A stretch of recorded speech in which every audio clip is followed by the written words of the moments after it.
Welcome to Kali twisted stories part 42।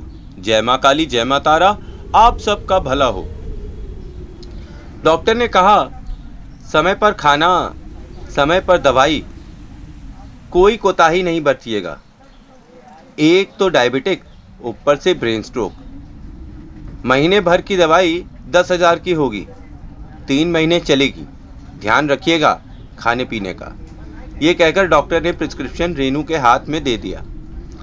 Sonu और रेनू को अब 20 साल शादी के हो चुके थे।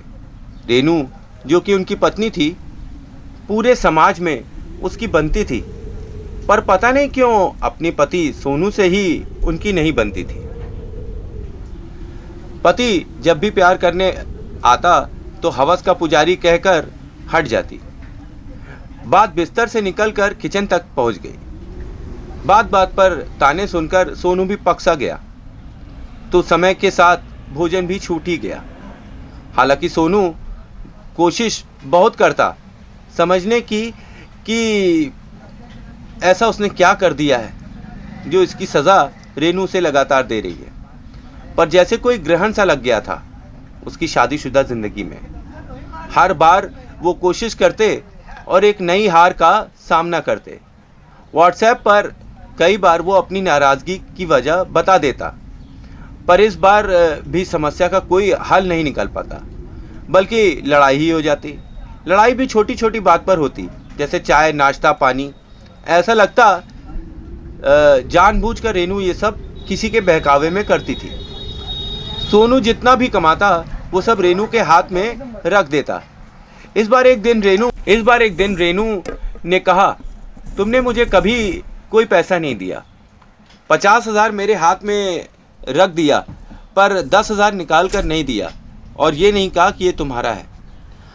अब ये तो ऐब निकालने वाली बात हो गई। सोनू ने बोला, सब तुम्हारा ही तो है, पर चिल्ला कर बोला,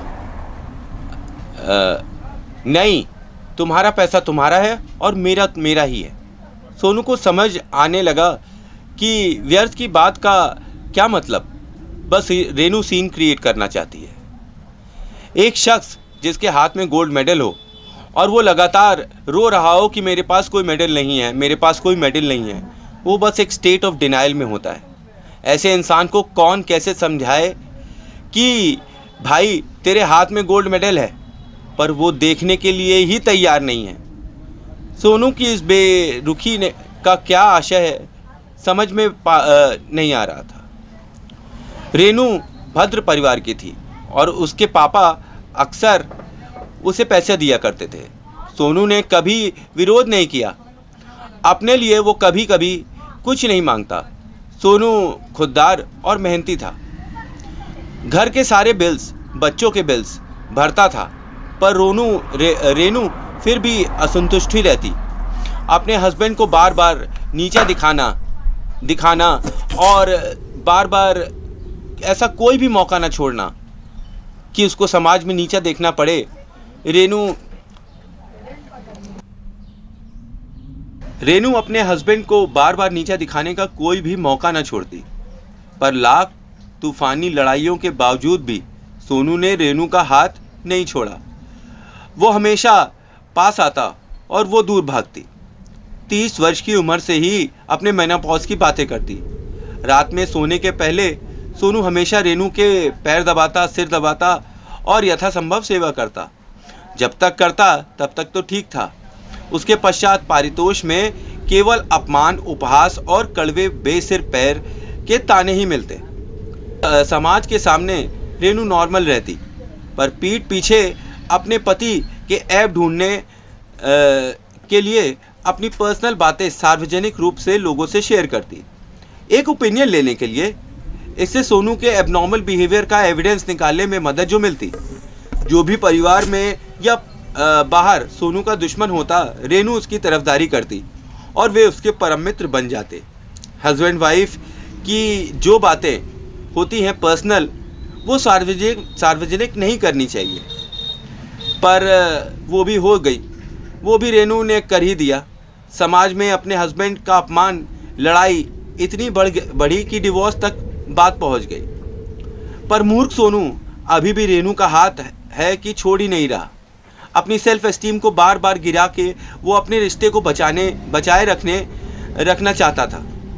पर अब ब्रेन स्ट्रोक ने एक अच्छा बहाना किसी को दे दिया था, ब्रेन हैमरेज करने का और छुट्टी पा लेने का ऐसे चिपकू इंसान से।